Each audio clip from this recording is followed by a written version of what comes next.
Warning. You are now tuned in to 7 Mile Radio. Production. 7 Mile Radio. What up, though, y'all? Y'all know the vibe. Happy Wednesday. Happy hump day, my baby. It's another edition of Excuse My True Podcast with Mac and Macho. What up, Mac? What up? Mac still trying to get activated, y'all. But we there, though. We got a special guest with us tonight, too, though. What up, special guest? Her name is Sharice Nell Boss Wilson. She is our special guest tonight. Sharice Nell Boss. So she is a boss. We guessing that Sharice, I was about to say, we guessing Sharice is a nail tech out here in these streets. Yes, I was. She was. She was one of the coldest, too. You gave up? You retired? She on a sabbatical. Yeah. Okay. Well, we appreciate you joining us too tonight, Sharice. What up, callers? What up, listeners? We appreciate y'all tapping in on another edition of Excuse My True Podcast with Mac and Macho. Mac, how was your day today? Mark D, what up, my boy? Man, grinding, dog. You know me. Same old shit, different I was toilet. about to say where your How you tagline ask at. somebody a question and then go and ask somebody else a question? Humbly, I forgot to just say what up to my guy. You know what I'm saying? So I just had to retro me speaking. I didn't want to be rude. So humble apologies. You know what I'm saying? But same shit, different toilet. You already know, my baby. All right, now Mac, back to you. How was your day, Mac? All is well. Are you still in teacher mode? I'm in student mode, teacher mode, professional mode, every mode. Mommy mode, personal mode. Nice. I'm every woman, like Whitney Houston said. Can I see your? I'm every woman. Can I borrow your torch too, my baby? It's all in me. Hey, you wear your? Oh, she got her fan too. You want done, baby? Oh yeah, she got her AC. She got her thermostat. So I thought that ain't was no hot headset. flashes tonight. I thought not this headset, is but I my thought that was. personal hot flash fan. That is Okay. D's thermostat. She got her thermostat. Hello, Tamika. What's up, Erica? Tamika, Erica, what up? What Taj at? Taj, you better stop playing. Taj, you usually be the first one on. Taj must be on punishment. Mac, you had a good day today, though, right? Mark D, you had a good day, my boy? You know it. All right, y'all. So on tonight's Erica, I thought it was like headphones, cause it do look like headphones. It like, do you look know like what I some mean? new beats, like 2023 yeah, versions. 100%. It look like some new beats. So, you know. I would hope not. But I had to help him out. I a would little hope bit. not. But y'all all definitely know that, you know what I'm saying? Like, them hot flashes be real in this motherfucking. They be like hot as repent in this bitch some days. Mark be having it, you know what I'm saying? Oh, no, don't throw me under the bus, niggas. Y'all been coming over here since the wintertime. You still be out here hot as fuck and shit. Like, come on now. All right, y'all. So the topic for tonight, we're talking about something kind of heavy tonight. We've been kind of doing some light topics lately and some newsworthy topics or news story topics. But tonight we're talking about childhood trauma and how that shows up in our lives as adults. How that shows up in our lives as adults in terms of our lifestyles, our relationships, how childhood trauma can limit our ability to have healthy relationships. And I want to, without further ado, allow our special guest, Sharice, to share her story. Share your story and then share with us how what you experienced as a child has impacted you as an adult. Okay, well, my situation started at a very, very early age of around maybe 4 years old. The first person who sexually violated me was a cousin of mine, and he was about 7, 8 years older than me, and he introduced it to me as a game. Of course, you know, kids, we love to play games as little kids, so he introduced it to me as a game, and in a sense, I'm like, I don't like this game. Like, this game kind of hurts and things like that, but it's my older cousin. I'm listening to him or whatever. So, but one of my main perpetrators was a parental figure. Okay. It was my stepfather, and these things went on from the time I was maybe 5 or 6 till I was almost 15. Wow. So, In between that time, from 6 to 15, did you tell anybody? Yes. It came out. My mom found out about it because he did some things to another sibling. Okay. And that sibling told what was going on with her. And then that made me feel like, okay, well, let me tell what's going on with me, too. And I was not met with the same response. Okay. I was called a liar. They received it from the other relative, They received it from the other sibling. but not you? Because, in a sense, I was younger. Okay. And she felt I thought like she was making it if up. he had did such things, it would be physical Evidence. trauma and evidence Got to my it. body. Got but it. people who are abusive, they know how to do things Mask. where it's hidden, where you're not gonna completely penetrate me because then it would You're gonna tear automatically, something. you're gonna do other things and things like that. So me being smart enough to understand when I expressed these things to her that this was happening to me, and she was like, "Oh, you're too little. This would have been torn. This would have been this. This would have been that."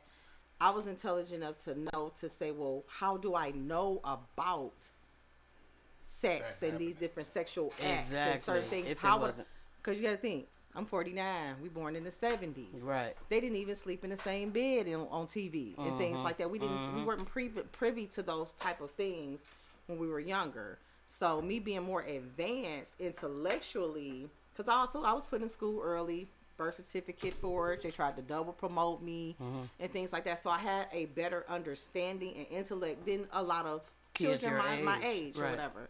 So that I tell people one of the hardest things is not telling somebody, it's telling somebody nobody believes you. Listen. So I was labeled a liar, and for so many years I was that black sheep. It was things that were said about me to discredit me from the truths Right. that I was attempting to tell. You know, so it affected me so negatively that it caused me issues in relationships. Like, So let's not go Not all go the that way far there yet? just Okay. yet. So, So- in terms of after you communicated it to your mom and she didn't believe you, how much longer did you have to stay in that home with your stepfather? well, I was in that home until I was 17. Okay. And how old were you when you told your mom?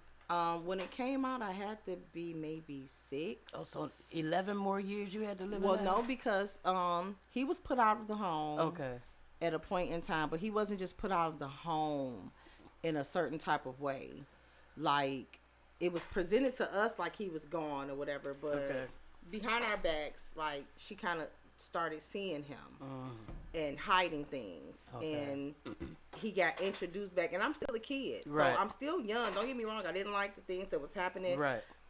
The crazy part about it is a lot of times abusers develop a love type of situation Oh, yeah. for the, so when she put him out, I was mad. Why can't you leave? Why do you have to go? Because you gotta think, like, it was happening, but I was getting special favors. Yeah, so And it's confusing. very It's much love. You don't even confusing. know what love is, You but don't. if this is how love was introduced, then you think that's love, so you have an affinity toward your abuser. And I did. Like, I really did. I was so angry. I screamed. I got mad. I wanted to fight her. Why does he have to leave? Why is he going? Why you can't leave? Or whatever. And that was crazy. Because this man is doing things I knew I didn't like. But it really wasn't crazy. It wasn't It crazy. was crazy. It's not really, but it was crazy to me. Yeah. Like, even as I came an adult and realized, I'm like, what the? I understood it, but it was still crazy that you know somebody's doing something that you don't like, but you still have this type of love and affection towards this person where you care. You ever heard of Stockholm Syndrome? Yes. That's So exactly what Stockholm that is. Syndrome, and that's exactly what it is. Stockholm Syndrome compassion develops for your abuser. compassion for your captor, compassion for your hostage taker, Yes. compassion for your abuser. That R. Kelly shit. You understand what I'm saying? And that's what Stockholm Syndrome is, and that's why I say it's not crazy. It's really a psychological event. This conversation 'Cause- reminded me about, I don't know if it was this podcast that I brought it up, but it may have been because we have deep topics on this motherfucker. But I have a Facebook friend, and she was over here one day, kind of talking about a similar conversation that we having, and sharing her experiences with being abused as a child.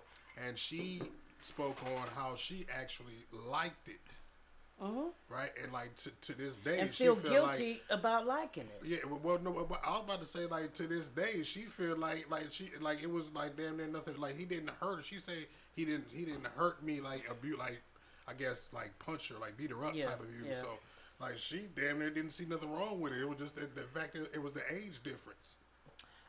I mean, well, And some- I and also like some know women I just- know people who have been molested in a homosexual type of way, and the crazy part about it is anything when you get your virginity taken. I don't know what it's like to get my virginity taken, so it was gonna hurt anyway since I was a child. But the way I hear it as females, even as adults, it hurts.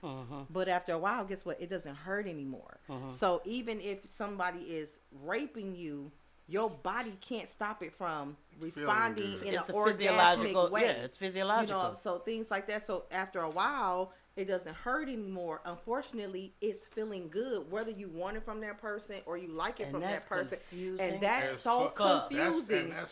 That's confusing as fuck because And that's why, and it's like to this day, that's what I was saying. Like she's a grown woman now, still not seeing an issue with her being, abused by someone who was in her 20s, damn near But 30s. that's the and she's misnomer. a preteen. that's the misnomer. Sexual trauma doesn't have to be traumatic. Yeah. See, it's when you start realizing that, because as a child, you don't necessarily know that things are wrong. When it's coming from someone Right. who's teaching you, That is like I not tell wrong. people, this is as fundamental to me. Sex is fundamental to me as ABCs. I started learning it at that age. So, of course, like, I didn't necessarily know anything was wrong with it. So, I don't have the same, sex doesn't have the same meaning for me that it has for everyone else. So, by it, in a sense, I became promiscuous behind it, but I didn't think of it like that.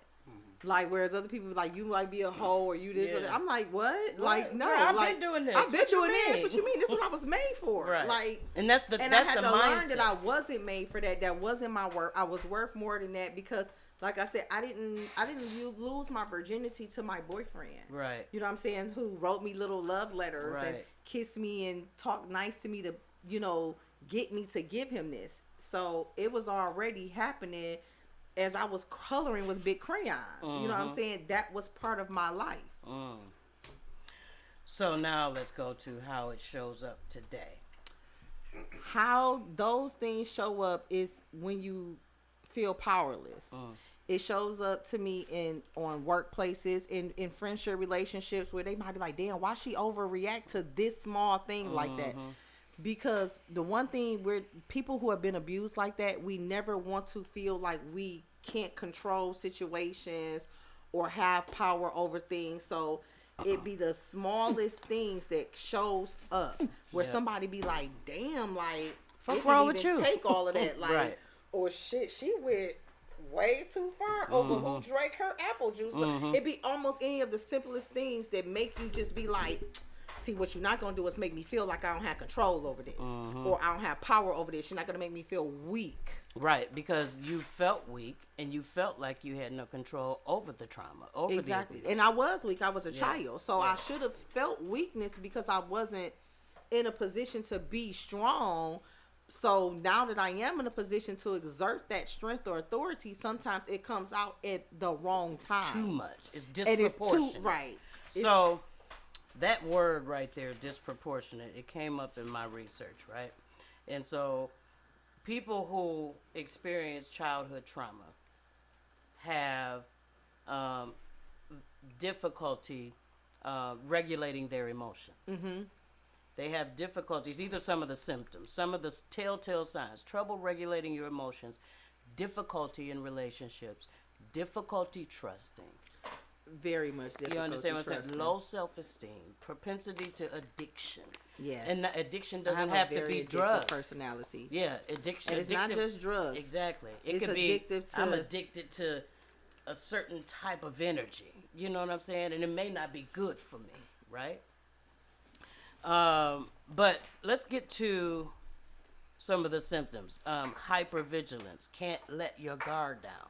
Exactly. You're guarded because it's like you've been violated to such a degree to where you cannot just be open and vulnerable because God forbid something like that happens again, right?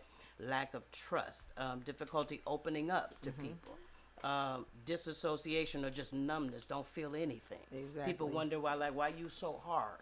I ain't hard. I just Why don't don't have seem like any nothing feelings. bother you? know what I'm saying? Nonchalant about You it. Very understand what I'm saying? nonchalant. These like, are signs of childhood trauma suppressed, undealt with. Okay, control issues. Very Remember, much. you I just very said much I have don't control. want to be out of control because I had no and control. I try to control stuff with my kids, with everybody, micromanaging situations. Exactly. And they don't understand it, like why. But it's I didn't get it, but now I see Yeah. what it is Yep. with me. Anger issues, Very much anger issues. disassociation, meaning I can't even really feel. I can't even really connect with what you feeling, what you talking about. I really don't have the capacity to even understand how you feeling. You understand what I'm saying? So, increased high blood pressure, I have high blood anxiety, pressure. depression. All These of are that. all symptoms of unresolved childhood trauma. And the way these symptoms tend to show up, as Cherie said, they show up in relationships, child-parent relationships, parent-child relationships, romantic relationships, friend relationships. No And relationship is exempt. Yeah. Not one. Not one relationship is exempt from these situations with us and us reacting in certain ways based off of this trauma. And some people feel like they can be that person that doesn't get that from you, but it has no respect. It has no of respect of persons. person. Like you can be, as long as everything is good and Mm-hmm. everything, and you don't put me in a place where I feel like I'm backed into a corner where Yeah. I gotta come back But out then if fighting. I gotta pull but that if I defense come out, up, I and see it's, red. It's not, and I hate it because it's like I am the sweetest person in the world. I'm the most helpful person in the world. But if you push me where I feel like I'm hurt, I feel like I'm used, I feel like I'm being attacked, I feel like you're taking advantage. The things that I might have said to you that, oh, that's not an issue. That's not a problem. I understand that. You don't. I'm going to take that and tear your ass up with it. Like, but it's only once I'm feeling like a hurt, wounded person, animal, or like something that has to fight its way back up out. You know what I'm saying? Yeah. So I want to go back to something you said earlier, how when you would react to things, people would think it was just so disproportionate to the situation, right? And so a lot of times when children are traumatized, it interrupts their natural growth process, their natural development process. In actuality, it stunts It's and it very much a ceases growth stunter. at that moment if it's not treated or if it's not dealt with. And a lot of times in our generation, it wasn't no treatment. No. It wasn't no real getting no help. It They was taught like us stranger danger. You- They didn't you know talk- what I'm saying? They didn't tell you teach us relative in-home danger. danger. they didn't teach you about family danger. Right. We were taught stranger danger. And then when family danger came, we were taught don't to talk about shut that. the fuck up. You understand what I'm saying? What happens in the home stays in the home. And that caused me to not respond or react to other situations in the proper way. Right. Because I might laugh at something that wasn't funny at all, but I Right. didn't find it funny. I just didn't know how to really respond to Right. it. So I bust out in laughter. But that shows the element of immaturity and where that, at your early age, 6 years old, could you imagine? How old are you, 49? Yes. And there's a 6-year-old locked up in there somewhere. And she's still there. And she's still, Like, she's still there. She's still very alive, Yeah. right? Because that part of you stopped developing while 'Cause the I cre- rest of you continued to grow. I actually created like personalities, not like I have multiple personalities, but I created situations to help me deal, to help me separate and not feel. So that transition to relationships where guys would be like, you don't care, you don't give a fuck, you ain't got no feelings, And not I'm like, recognizing that that's your defense. that's my defense. Yeah. That's really my Yeah. defense. And I might cry, break down when you're gone, but I didn't show you that. Like, so it caused so many issues, or it didn't allow me to connect with people. Like, I could immediately not make the connection to not be hurt to get rid of you. Right. Or I would choose situations that I could get rid of at any time or whatever to not make And that. that's that control. And it's funny because I tell people how much I can relate to R. Kelly, even though it disgusts me the things, but I can relate because he was young. He didn't have the control. And a lot of times what people don't understand, when you're introduced to sexuality at such a young age, you become hypersexual. Like y'all they're creating super hypersexual human beings because a child can't really comprehend an orgasm that young. They're not supposed to, but the body has the ability to have that orgasm. No matter what the stimuli is, the body physiologically is going it's already to respond. there. That ability is already there. So if it's stimulated too soon, like you need so much more. Like I could understand him controlling them, going to the bathroom, controlling this, controlling that, taking charge of this. When they say he wanted these different things, this different thing that seemed to make him seem as if he was homosexual or whatever, he needed that extra stimuli because he was ejaculating at such a young age. Right. That's just regular. That basic ass sex right there. Like, no, I need it here, here, here, and here, and there where they even supposed to be. You know what I'm saying? Like, in a sense. So it's like, it's crazy. And then that's why, what was that show? They came out with a movie. One of these ladies wrote these movies, and the woman was having sex in bathrooms and stuff, and she just couldn't get stimulated, and she was ashamed to tell her husband. It was a Zane movie, and she was ashamed to tell her husband that even if they had sex, that it just wasn't enough for me. So I've had situations like that where it might seem like you just wore me down, and then in a few minutes I'm like, I need some more, and the person looking like, what? Like, what's wrong with you? But they don't understand that I'm not just a regular type like that. Like, it's a lot more because I've been introduced to this for so long that my stimuli is way up higher than someone else's is. So it's a couple people in these comments that are really identifying with you. Erica says, oh my gosh, she's saying some real shit. This is me, for real, for real. It's a lot of us out here that have experienced childhood trauma. You know what I'm saying? But back to the development, it's called arrested psychological development. It's arrested. It's stopped. Yeah. You know, and so when you respond in a way that they think is inappropriate, you're responding as a 6-year-old. Exactly. And not a 49-year-old. But they looking at you like you 49, expecting you to respond psychologically as a 49-year-old, and you don't have the capacity to do that. Because that baby hasn't grown up. I don't, but in instances, I'm so much more mature than others. But because I had no other choice than to mature, when you're experiencing things that your mom is experiencing or your like grown-ups are experiencing, I had to mature myself so much faster, but yet that little girl is still there. So it was funny, I was in the car today fussing, literally at the little girl today. Like, get your shit together. What's wrong with you? This about a situation with a guy like, this ain't this, but you felt this situation, you felt this feeling, and you wanted to go with it. So you got a 49-year-old so over crazy. here and a 6-year-old over I'm here. in here going off, and I'm in the car by myself, and I was like, let me get the fuck out this car because I'm tired of talking to you. But you going with me. I said, little girl, get your shit together. Like, because the little girl. But what I like is that you acknowledge her. I do. I have to acknowledge her because she's part of me. To disregard her, which is what we were required to do as children, is to disregard her and to go on like ain't shit popped. You know what I'm saying? Ignore your feelings. Yeah, like ignore not dealing with the what problem. you went through and never deal with the emotions, never talk about it. It's just swept up under the rug, and then the abuser somehow in the family disappears and vanishes, and nobody ever hears from them again. It's you know what I'm crazy. saying? And those type of things make you feel like abuse is part of love. Yeah. So you look for it. Like, I read something about a girl, she was abused. She didn't have the sexual abuse, but she was very much came from an abusive home. So when her relationships, they had her screaming and hollering and slapping, she was like, they don't love me. Yeah. Like, it's a mix. It's confusing. It is very much confusing. Whatever love looked like at an adolescent. You know what I'm saying? It's like this love as an adult I don't recognize, because this is not the love that was presented to me. It's not mixed up with a bunch of bullshit. So I got a question. I don't trust it. I got a question. I want to take it back to the childhood portion that you shared, because you said that a sibling kind of came forward first.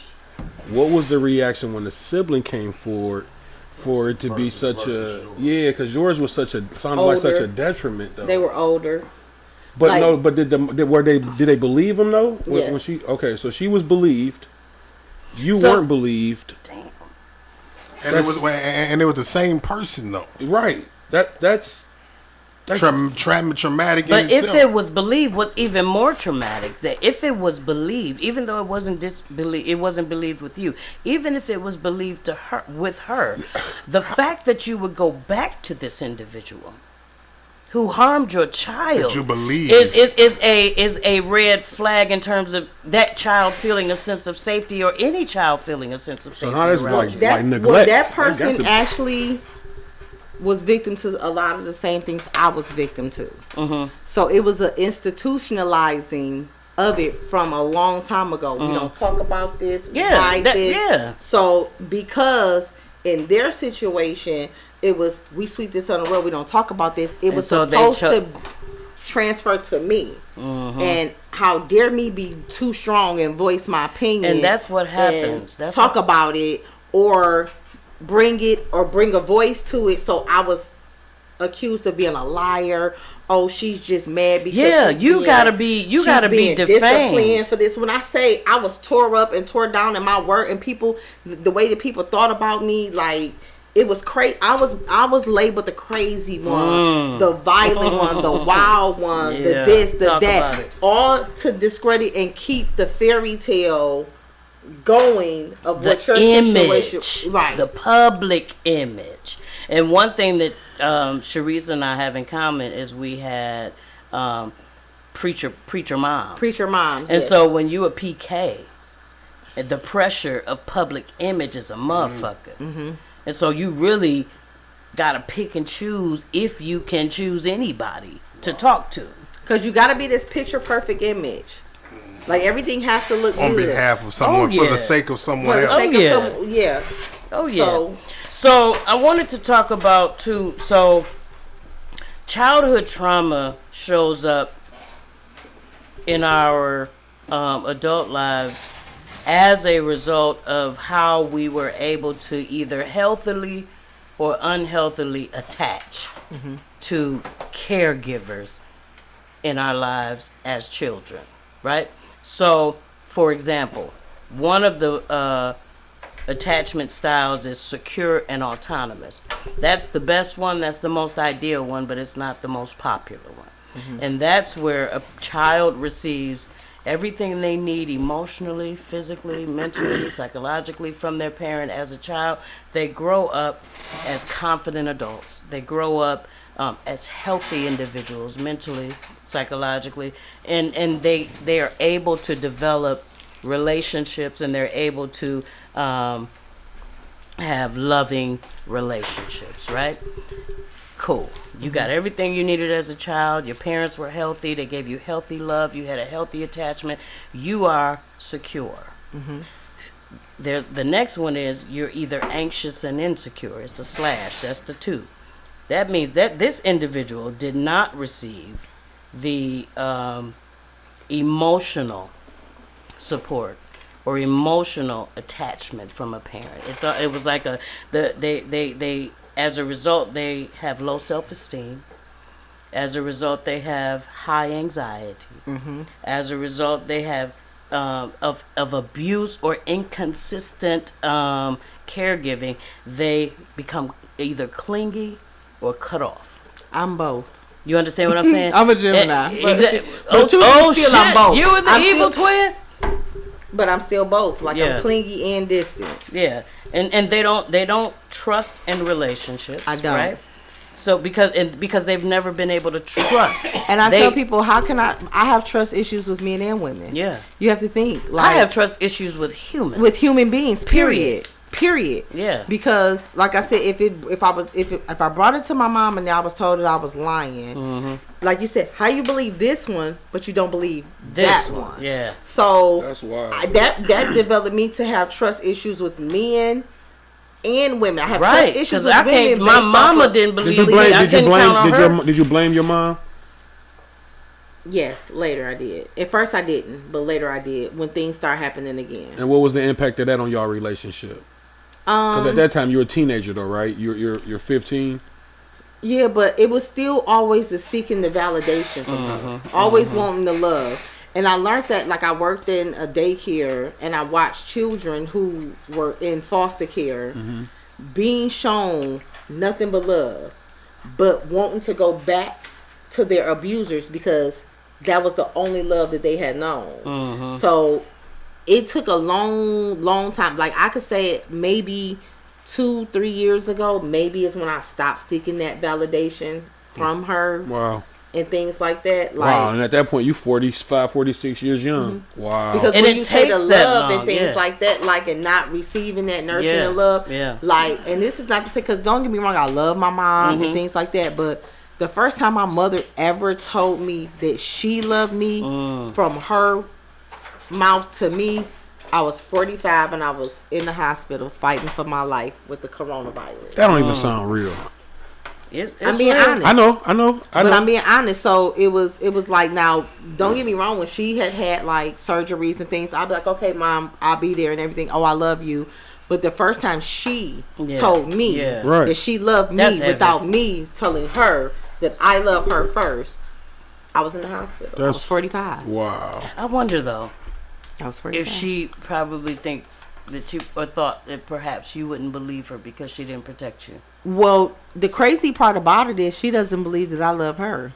And when I You told want to her, know why? That's I a know. guilty. I That's a told- guilty conscience. that's, I yeah, told that's her, I said, exactly the what I was reason And why that's my you mom as can't- well. The reason why you can't believe these things is because you can't fathom the things that occurred to me under your And watch, that I could still love and that you. I could still love you, Say because that you shit. know that you wouldn't love someone because you have to think I was a kid. Say that shit. And then it came out as a kid. And then you brought it back and you brought it back and you made excuses and things like that. So it became a point where I feel like, am I being sacrificed? You can't tell me that you don't know this shit is happening. Right. I done brought it to you. Right. And you making excuses for it. So of course when you know that certain things came by your hand, you know that if somebody How was to could you love kill me? or shoot Yeah. or hurt you, how could you love them? But my love still comes from that little girl Yeah. growing up. Yeah, that's still and then still seeking. always seeking it, but I don't seek it anymore. It, because I can't. Like, it's to the point where it is what it is. So it's like at times, like, I could be there. I will dote on my mom. I will do everything in the world. And then it'd be time like, I don't give a fuck what's going on with you. Don't fucking call me. Fuck you. Like, That's the battle Fuck you, between that like- child that wants to her mom's approval and that child that is confused about why her mom didn't protect her. exactly. You understand what I'm saying? That's that battle. It's You know a what I very mean? much a battle. So the third attachment style was avoidant and dismissive, and this is where I saw myself as a survivor of childhood trauma. Right? You were not able to see the or experience the emotional support from your caregiver or your parent or the person that was supposed to protect you or whatever, and you learn not to expect it from other people. You learn not to even rely on it or even believe it.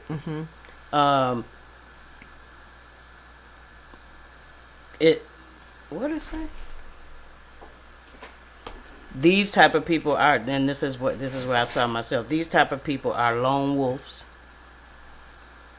They're overly self-sufficient Very overly because they self-sufficient. cannot ever fathom having to To depend depend. on another person because they were never able, however, to rely on their caregiver. And the crazy part is I've been able to rely and not rely. Like, mine was limited. So it's like my situation would be They provided, but They they didn't would protect. right. So in a sense, like, say for instance, I had siblings that was able to go back home. I never wanted to go back home. But I had siblings that could go back home and stay, live free, not pay. Me, you gonna give me that rent. if I needed it, you gonna give me that rent to keep me out, to keep me away. Because So, to see you or the forces her to deal with her. or certain things will be done to aid other people in learning how to fish. But you would buy me the fish sandwich. You know what I'm saying? So you didn't help me to be better, but you would help me enough to keep me over here. That was guilt, bro. It was. Now that I'm thinking about it, that's guilt, because it's like, what? I didn't do what I was supposed to do, so I don't know what else to do. So I ain't gonna do shit. Not that I don't love you. I just don't even know if you gonna receive my love, because I expect you to hate me. Like you said, she didn't even believe you loved her. And Because she still doesn't. To this day, she doesn't believe it. She's not gonna But believe you it. don't. That's because even though I do, you know you don't deserve it. That's so what when it you is. know you really don't deserve it, you don't believe it when it's given to you. But it's amazing because she's a woman of the cloth, and that's the real demonstration of God's love. I can love you past your faults, but you don't believe that you can be loved past yours. And so your guilt is preventing you from having a relationship. And guilt is a motherfucker. It will eat your ass up. It'll tear you up. It'll tear you up. And so the disorganized, unresolved person. This is the fourth attachment style. And this is as a result of a tumultuous childhood, marked by fear and trauma. Right? I gotta take these glasses off. And it would produce erratic and incoherent relationships, right? And it also causes certain mental health disorders and personality disorders, anxiety disorders. So all childhood trauma doesn't come from caregivers, but because of our special guest and I knew where her trauma was coming from, I wanted to focus on that. But when you are traumatized or by a caregiver, it impacts how you show up later in life. Because the level of emotional support that you should have received, the level of protection and safety you should have felt, you didn't, right? And so consequently, once you become an adult, you don't trust safety. You don't even believe in safety. It be like, this is too good to be true. You know what I mean? Like, so Or when I'll you find somebody sabotage. that treats you the People- best. People feel like I self sabotage situations because let me end this before you hurt me because I want this love, but I don't believe this love. I don't trust it. I don't trust this love. Is I this used love to. I real? ain't even gonna say used to, because I found myself. I found that little girl showing up in my relationship, my most recent relationship, right? And I was like, damn, this shit is fucked up. Like, for real. Like, I'm 51 years old, and I still don't believe in pure love, because love was always tainted, or love was not given. Love was confusing. So pure love is questionable to me. Now, if you came with some bullshit, I believe That's that. I believe that. I believe that right there. you understand what I'm saying? Yep. But it's hard for me to trust what I've never experienced, especially from those who were supposed to give it to me. Give it to me. Yes. All right, we're going to open up the phone lines. We're going to talk a little bit more with Sharice. We want y'all to call in, comment, whatever you want to do, whatever you feel comfortable doing. Erica, call in, share your story with us. Tell us how, based on your comments, I'm going to assume that you experienced some childhood trauma. So if you feel comfortable, please call in. She said, yes, my trust ain't worth a damn. For real, for real. When I was 13, I found out my daddy was not my daddy. That shit hurt. And he knew the entire time and still loved me and treated me no different to this day. And he's my heart. Y'all got me crying in this shit. And let me make a point. found And I'm that glad out you too. said that, Erica. I'm glad she said that too because that happened to me too. Let me make a point. Childhood trauma is not just a matter of physical, sexual abuse. emotional. Right, that's mental. just her It's story. not just abuse in the terms of abuse. It could be a child just in a life-changing situation, or a change in the status of the household situation. It could be they could see somebody murdered in their neighborhood that creates trauma, and it could cease their development at that Or point. you didn't have to be sexually abused, but you still could have had a mother that did not show you love. Yeah, attachment. You You never might have were never knew connected. your father, Yeah. or you might have had abusive. You may have never gotten really physically abused, but you watched abuse in the home. Right. You know what I'm saying? Which caused you traumatic situations of watching someone else being Yeah. hurt. Yeah. Or taken advantage of, mishandled, misused, or whatever. So it's not just subjective to you being sexually. Physically, or whatever. emotionally, verbally. Right. It doesn't always have to be abuse. Trauma doesn't always have to come in the form of abuse. But Erica, how did you feel where so this other person came in and took on the father role? What did that do? What did that do to your perception of your own father? Did it make you feel like, damn, why can't he love me like that? You know what I'm saying? And then did it do anything to your self-worth or your self-esteem? And Erica, why you won't just call in and have a vibe with us, my baby? You know we appreciate the truth, and we appreciate your truth. While we waiting on Erica to respond, I'm curious as to your healing process and the journey, and was there therapy involved, or how did you really get to a point to where you had to fight those demons? Well, I definitely had to go into therapy. Yeah. It became a point where I wasn't handling things on my own properly. And I was really all over the place, and I was feeling like I was really losing it. Like I wasn't, it was taking so much for me to keep my mental together. So I had to go in therapy to understand these things, to try to help myself heal from these situations so I can be a better person for myself. Yeah. To even attempt to be in a viable relationship with someone, because honestly, I was the one that would bolt. Like, I could meet somebody and he could blow his nose wrong. He could have a magazine on the table with Beyonce, and I'm like, you like her? Yeah, okay, that was just all I needed to walk away from your ass. Like, I will always look for the exit before I really got Attached. and it was easy. Or I'm good for if somebody, like, after you hurt me, I don't even have to say anything to you anymore. Like, I just walk away. You know what the fuck you did. Like, I don't owe you no explanation. So I had to go into therapy because it was affecting me now. Like, me with me. Not just me and everybody else. It was like, okay, I'm not coping very well. I'm feeling like I'm almost about to have a nervous breakdown here. Like, it's feel like my mental was being strained and pulled, and I almost felt like I was about to, it was becoming noodle-like, where I wasn't going to be able, because I would not allow myself to feel those emotions, because once I feel this for this, then it's like a overwhelming outpour of It's like flooding. the You most call it emotions flooding. that I've been holding in and being able to control in this little space right here. Now I'm about to be upset about everything. Almost thing that has ever happened, and I would think to myself, I'm not gonna be able to get my mind back together. I felt like I would be like catatonic or something, like where I just wasn't being able to focus and things. So I literally had to go into therapy.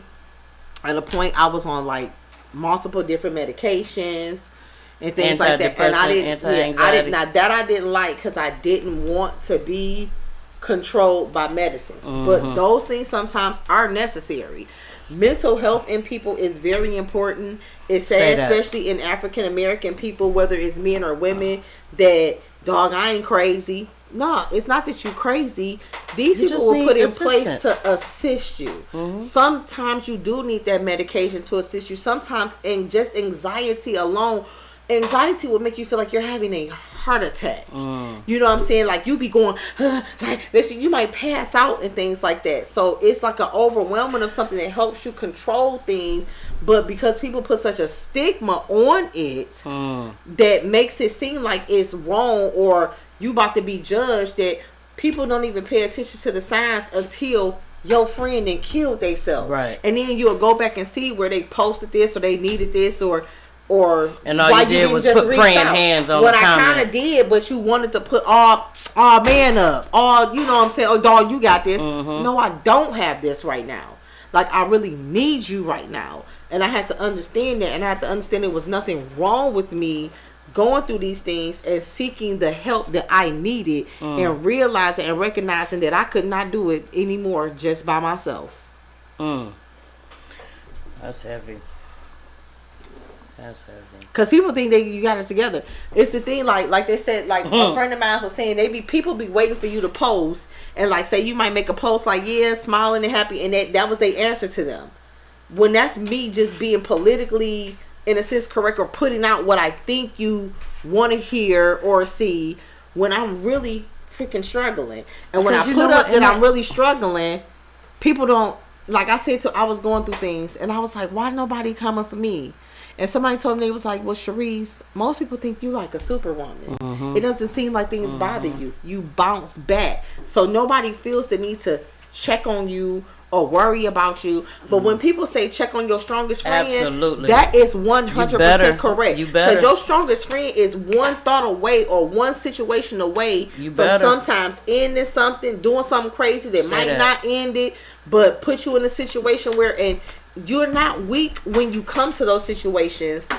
You were so tired of just being strong all the time. Like, but that still didn't make you weak, because in actuality, people pay attention. It take a lot of strength to reach out. Most people who do commit suicide and stuff like that be some of the most prominent, accomplished people in the world. Listen, who you talking to? In the world. You talking about, maybe my brother wasn't one of the most accomplished people in the world, but he was so strong. My brother, I looked so much most up to people, him. you know this. That was my. Check this out. You know this, and what I'm about to say, most people thought I would have committed suicide. With what was going on, based on the circumstances, I would have. You couldn't have never paid would me. have thought my you couldn't brother have paid me. would have committed suicide. You understand what I'm saying? You couldn't have paid me to think that. Not about him. But me, I was the one. My emotions were on my sleeve. I was depressed. You know, I called the school and told them I committed suicide, and that was my intent to go through with it that day, and I couldn't find a gun. And I convinced my mother that I was sick and I needed to stay home from school. Everybody else was gone. My mom was a cop. She had her police issue weapon, and she had a weapon in the house. I couldn't find it. The suicide attempt failed. But I had already called the school and pretended to be my mother and told them that I did, because I was at Cass Tech. I was an A student. I'm like, conscientious. Let them know I'm not coming back. Right. But I couldn't find a gun.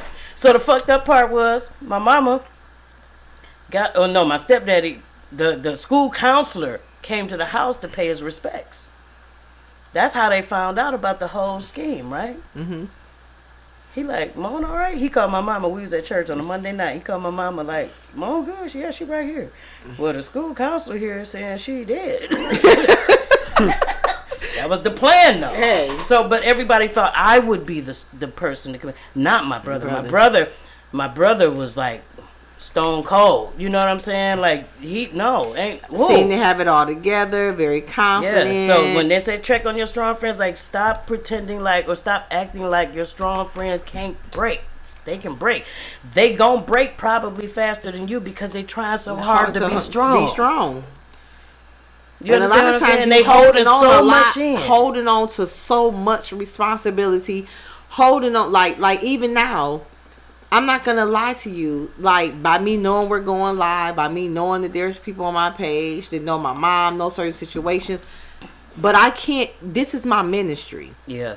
And a lot of times we trying to cover up things that don't need to be covered up. That people that didn't protect you. And they need to be exposed.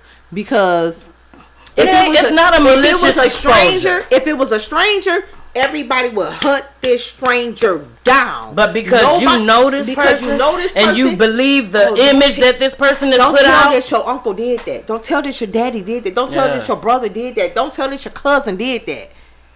Dude. So that's why, like, I've created a nonprofit. My nonprofit is called Sip and Tea, which the acronym SIP is Silence is Power. Hey. Because in these particular type of abuses, the silence is what gives the predator the power. And they try to seek out younger and younger to allow them Manipulate. longer time and more ability to manipulate that person and groom that I'm glad person you used that word, into groom. what they want them to be for them. Mm-hmm.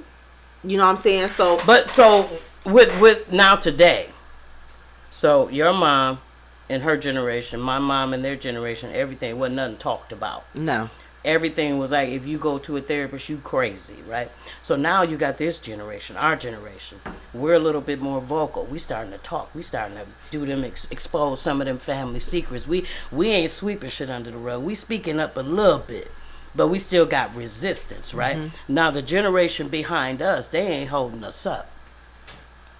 They telling us like, hey, this motherfucker touched me wrong and blah, blah, Caesar, and they expect protection that we didn't get. Exactly. But that just tells you the signs of the times are changing. You know what I'm saying? Like, I like they boldness. I do too. really do. Please tell me. I love I the asked my boldness. son, he like, Mom, no, I told you no. I'm like, I'm going to keep asking. Because you might not feel comfortable telling me, and I want you to be okay Plus, telling me. that You know what person I'm has saying? created some type of trust relationship with Yeah. you for you to protect them. Yeah. Yeah.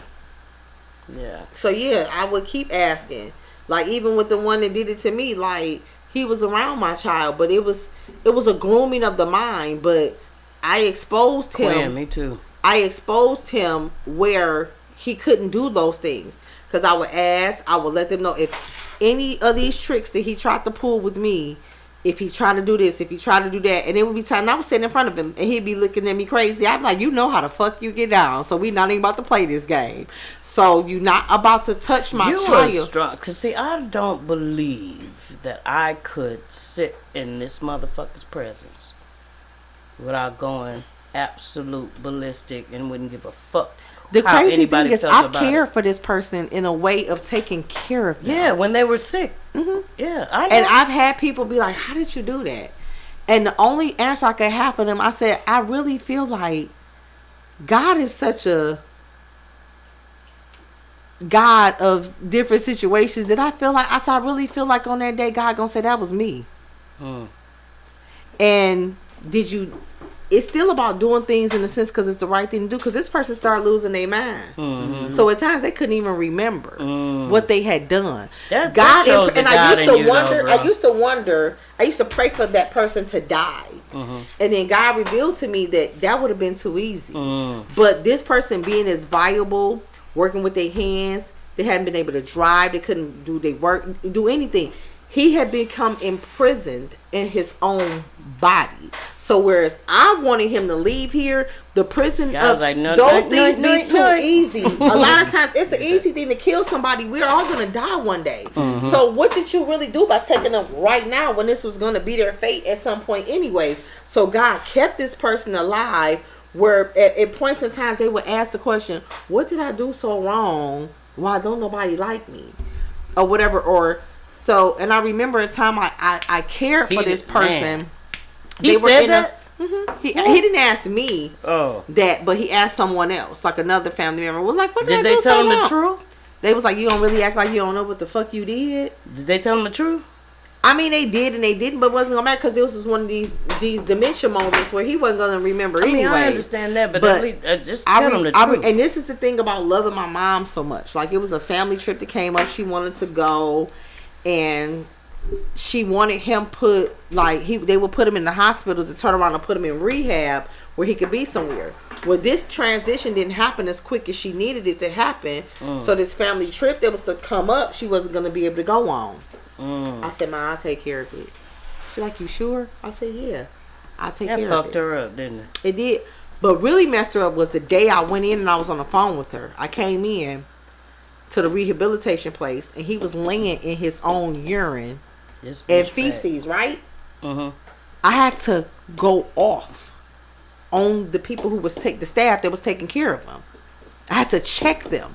That ain't nothing but the God in you, bro. When I say I had to check them, when I left, I vomited in the parking lot because he deserved to lay in that and more. You deserve to eat your own feces and drink your own urine for the things that you did to me. But the fact that it blew her away When I said I was going to, because when I give my word, I give my word. Right. You know what I'm saying? So the fact that I made sure everything, I bought him the snacks that he liked and different things like that. And the fact that I had to check these people about him in that instance, because if I'm your daughter, I can't allow you to have my father laying here and y'all haven't cleaned him and changed him or nothing like that. But it physically made me ill. Yeah. Like, it literally made me ill.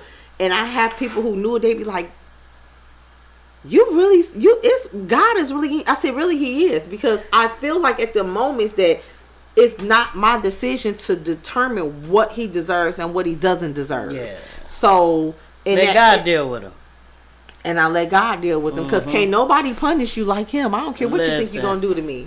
Or whatever. So, That in the part. instances, like, so, Period. I feel like those things, those are reasons why I, in a sense, kind of continuously be blessed. Because I could let you, I could not care at all. I fed this person. I've been gentle to this person. I was kind to this person. Where people would be like, I want to take a machete and slice this man's throat. But you show him kindness. I couldn't do that. You just too good for me. And I'm like, well, I do. I always think that God is going to say to me, I was that blind man. I was this molester that did this to you. Would you take care of me because it was the right thing to do? Or would you look at it and think that in this time where this person losing their mind and almost can't even remember what they did to you, what are you going to do? What did you do, Sharice? And I'll be like, man, if I come to find out later that that wasn't God, I'm going to be so mad. You mean I could have pushed his ass down these steps? Because trust me, I contemplated killing him in multiple ways. Yeah. Of course Like, you did. Several times. Of course like, you did. But that wasn't for me to do. Latoya said, wow, you one strong lady, Sharice Nell Boss Wilson. Thank you. That's our other sister in the Lord. In the Lord. All right, so we winding down. We got 3 minutes to go. I'm going to forego my closing argument or closing comment and divert to Sharice. Well, no, because you've done so much research. I feel like your closing comment might be what's needed. Well, Macho, what's up? What's your closing argument, brother? You've been listening. I think, first of all, we appreciate you coming on and sharing your story. Like, you definitely spoke to a lot of women's truth, and they absolutely have been able to identify and find some therapy in you being able to share your truth. So we appreciate you coming on tonight, Miss Sharice Nell Boss Wilson. Is it Wilson? Yes, thank Okay, you. see, I got it right. All right. But, I mean, for mine, I think it's just important that we are, honest with ourselves.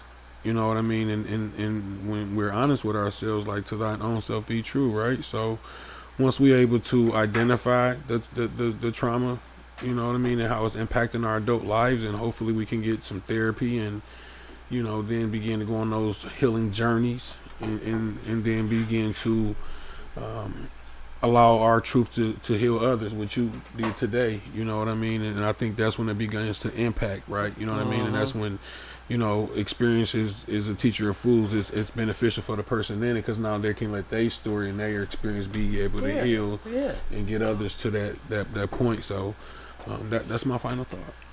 All right, I want to thank Sharice. I want to thank you for your transparency. I want to thank you for your boldness. I want to thank you for your ministry, because this is ministry in a different form. Everybody thinks ministry is in the pulpit. It's not. Ministry is sharing your story, sharing what you've experienced, sharing it in such a way that it empowers and impacts other people. So I appreciate you for coming tonight. Thank you. I want to thank you for the invitation. And like I told you before, I feel like my transparency has helped other, and it frees me. Amen. Because it's things that I've wanted to do that I felt that because I did at a point in my very young age become so promiscuous, I would be so ashamed that all these men was going to come out the woodwork. I did this with her. I did that with her. So it held me back. So what I'm doing is taking my power back. Say that. See, that transparency takes your power back. And if you take that and you use your own ammunition, nobody can shoot you down. They can't take you down. Because what do you have? Say that. This is mine to own. And it's not a shame. And I had to realize that it wasn't anything for me to be ashamed of. I was a child. I couldn't control it. It was nothing I could do about it. And a lot of you out there need to understand you were a child. Say that. Even if you wasn't a child, you were caught in a moment of weakness where somebody overpowered you, and you have nothing to be ashamed of. And get in touch with your inner child. Those of And you, seek therapy. absolutely, and Seek that's therapy. one way that you Seek can do therapy. that. Acknowledge that, just like Sharice had to have conversations with her inner child. Acknowledge that person. Acknowledge the hurt. Acknowledge the pain. Don't That's ignore the first that. step. You know Don't what I ignore mean? her. Don't ignore him. She's Don't going ignore to haunt that. you until you address her and address her needs and address what she never got and give it to her yourself. And that's my final thought. And we appreciate y'all tapping in. Excuse My Truth podcast. We see y'all next Wednesday, my baby. Peace.